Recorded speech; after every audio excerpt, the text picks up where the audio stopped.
Hi guys, it is Monday, January the 9th, 2017 at 8:11 a.m. Central Standard Time.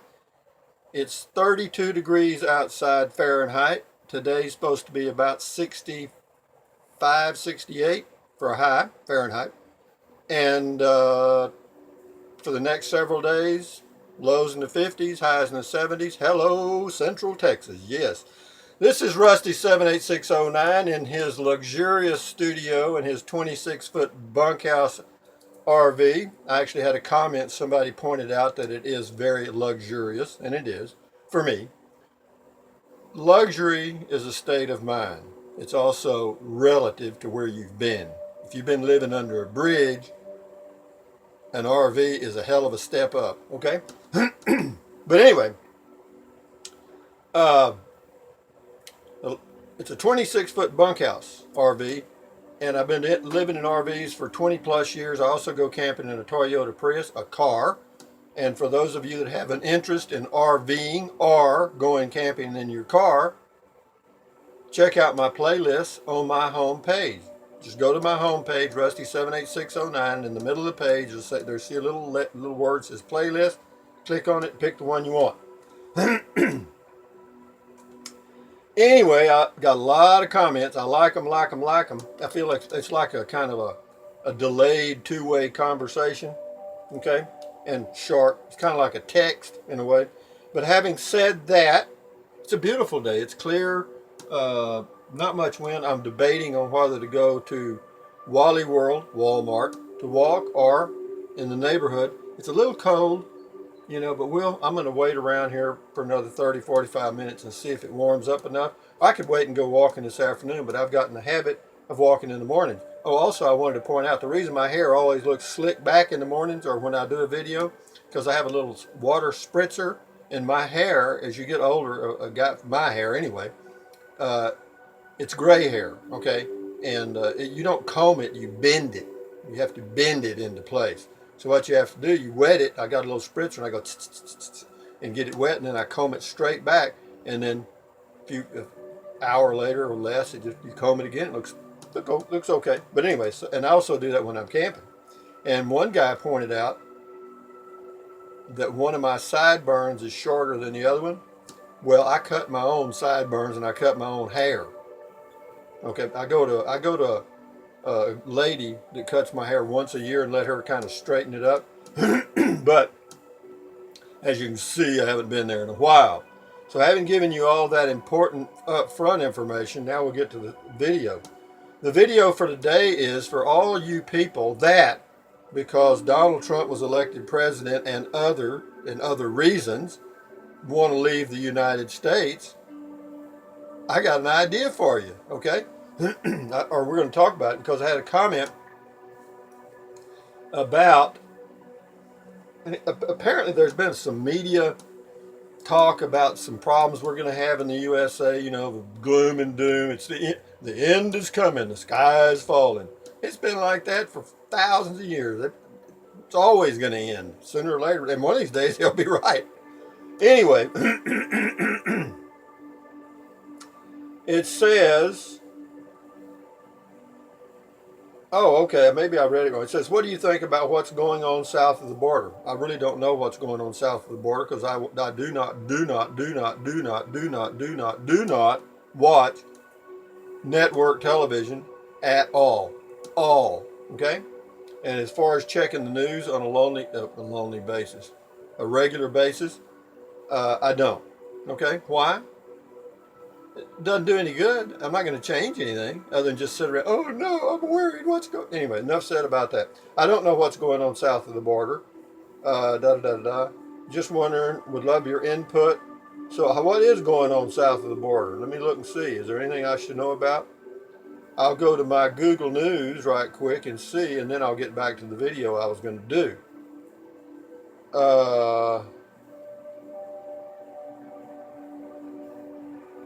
I don't see anything about that here. Of course, on my news page, there's not a whole lot of news other than they always have something about Donald Trump and Putin. But anyway, having said that, I'll check out what's going on south of the border, all right? But what I was going to do a video about, because I've had some comments, not many, but a few that kind of trickle in every now and then, that the United States, there's going to be a big crash, the market's going to crash, and everybody's going to go crazy, and there's going to be murder in the streets. And if I lived in a big city, I might be concerned. I mean, because you have riots and all kind of things, and anything can disrupt a big city.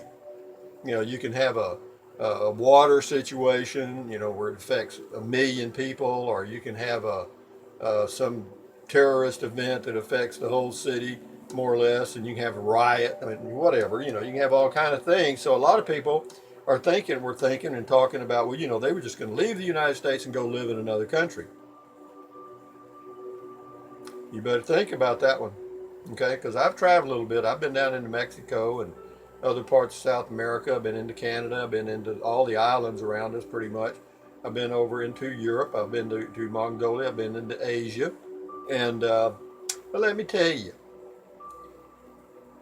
as a foreigner in a foreign country, you're not the most popular person in town, okay? Now, as long as you've got plenty of money, you're fine. Almost. Everybody's going to try to take your money. Every con, every pickpocket, every whatever spots you in a second because you are an American, and they assume that all Americans have a lot of money, all right? And they want to get it, because if they can get $1 from you, that's good enough for them for 2 or 3 days, all right? And will they go to a little effort to get it? Yeah. They'll actually work in teams to get your money. So, another thing you run, let's just say you wanted to go to Lake Atalan.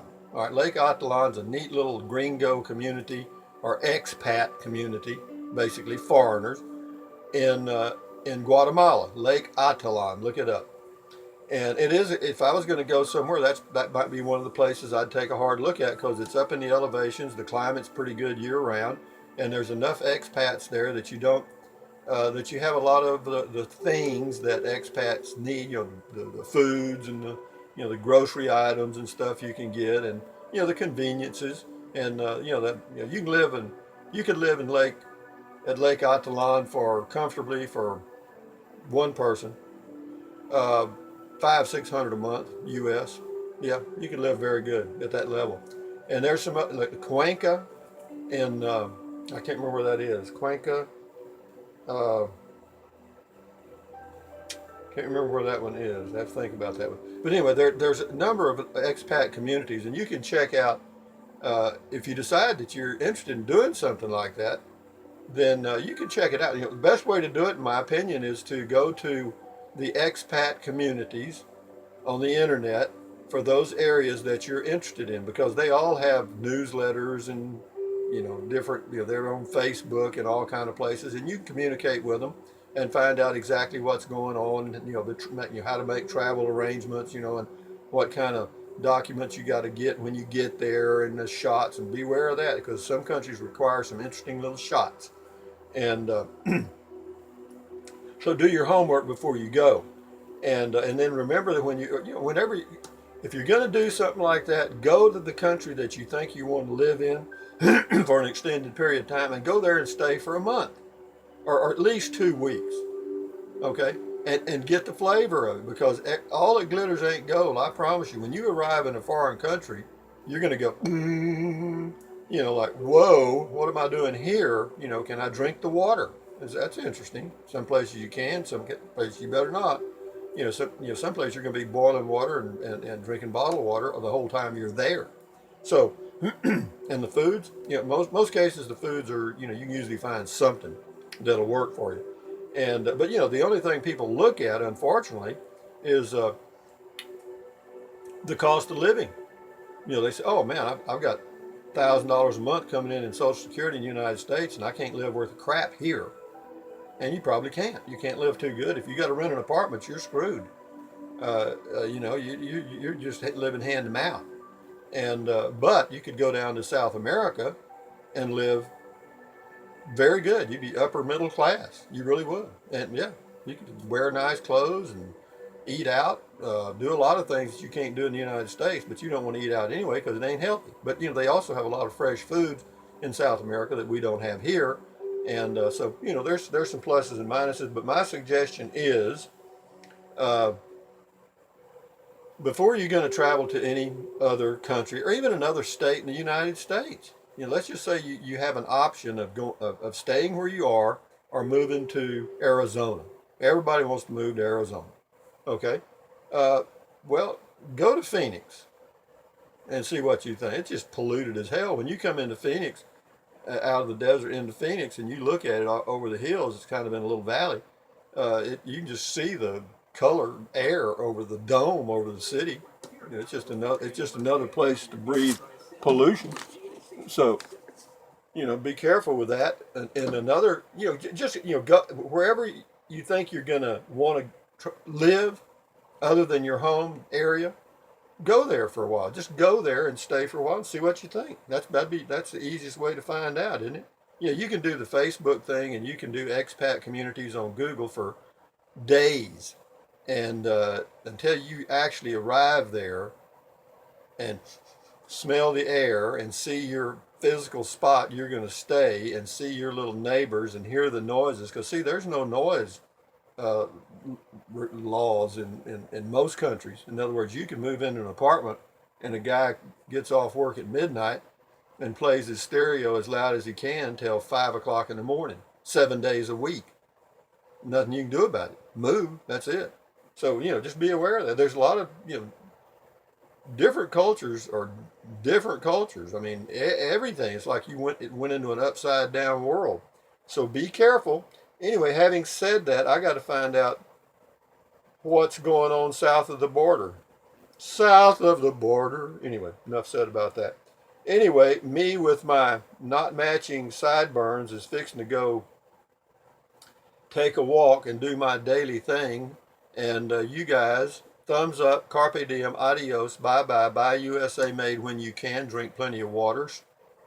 Breathe, take deep breaths. Breathe in through your nose and out through your mouth. Stretch, stretch, stretch. Walk, walk, walk.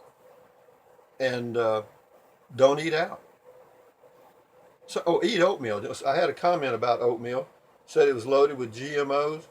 And it may be, but I get, they sell organic oatmeal at the grocery store where I go. And you can buy organic oatmeal at $1.39 a pound at my grocery store, because I just bought some yesterday. And you can also buy the organic in the little boxes in my store. You may not have it where you are. But be that as it may, if you ever have a question about anything in the world, you can always say, okay, Google, and ask. Or if you have one of those Alexa, Amazon things in your home, you can say, Alexa, and ask a question. So you got it. The world is yours. The world is your oyster. So anyway, guys, adios, bye-bye. Enjoy your day. This is Rusty 78609 signing out from Central Texas on a beautiful day.